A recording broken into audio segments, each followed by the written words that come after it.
ni como masón, ni como elk, ni como protestante, ni como católico, ni como cristiano, ni como judío, ni como bautista o metodista.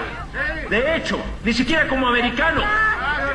Porque si fuera un americano, el problema que confronta a nuestro pueblo no existiría.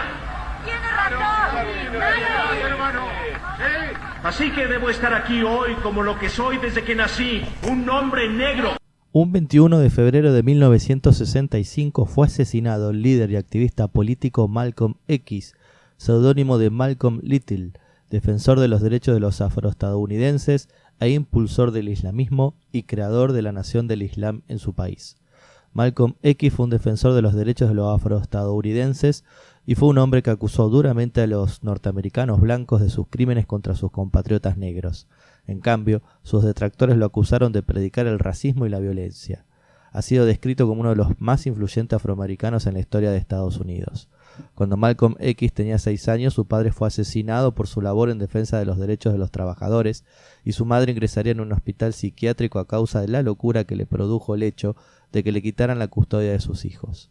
Después de vivir en una serie de casas de acogida, Malcolm X se involucró en el AMPA de Boston y Nueva York y para 1945 fue condenado a entre 8 y 10 años de prisión.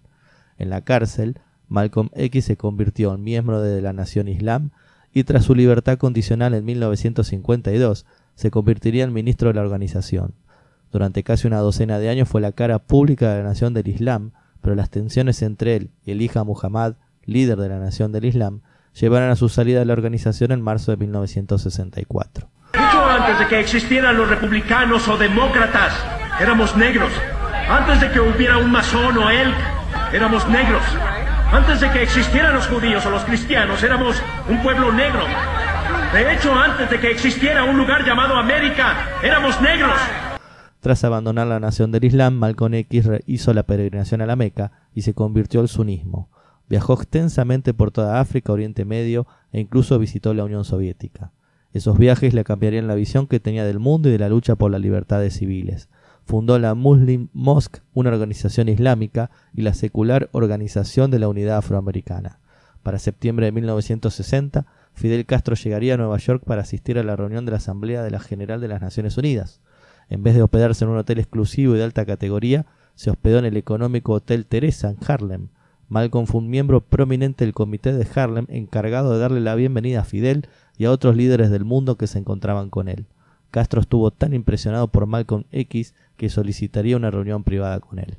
Un 21 de febrero de 1965 en Manhattan, cuando Malcolm X comenzaría a hablar en una organización de la Unidad Afroamericana, varios hombres gritaban y los guardaespaldas de Malcolm acudieron en una punta del escenario para ver lo que ocurría, mientras que otro hombre le disparaba en el pecho a Malcolm X con una escopeta recortada. Junto a otras 2 personas les dispararon en 16 ocasiones. Uno de los asesinos sería capturado y golpeado por la muchedumbre, pero los demás lograrían escapar. Malcolm X fue declarado muerto poco después de llegar al centro médico de la Universidad de Columbia. Por eso digo, y lo digo de nuevo, fuimos engañados, fuimos burlados, fuimos estafados, embaucados y sometidos, engañados, y seguiremos así.